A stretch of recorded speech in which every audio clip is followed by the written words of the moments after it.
7 meses depois, Adson participa de um tempo do jogo-treino e volta a atuar pelo Vasco. Presença do atacante, que não vai a campo desde agosto do ano passado, foi a melhor notícia da atividade contra o Boa Vista.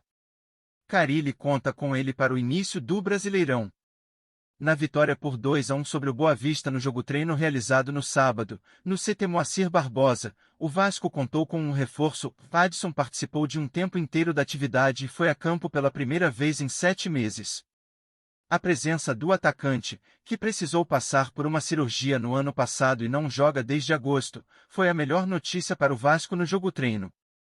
Adson ainda não está 100% à disposição da comissão técnica de Fábio Carille.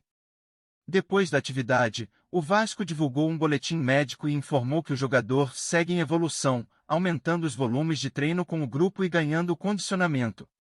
A última vez que atuou pelo Vasco foi no dia 26 de agosto do ano passado, quando foi titular na vitória por 2-1 sobre o Atlético, pela 24ª rodada do Brasileirão. Na ocasião, ele foi substituído no intervalo.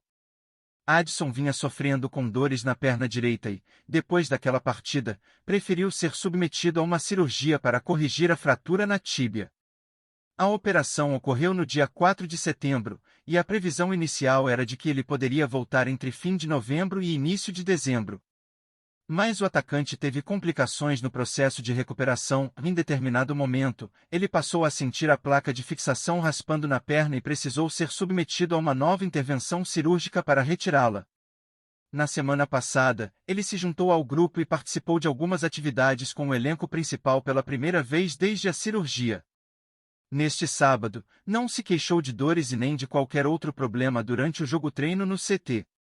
Em entrevista exclusiva ao GE, Fábio Carille disse que conta com Adson e com Coutinho para a estreia da equipe no Brasileirão, contra o Santos, no próximo dia 30, em São Januário.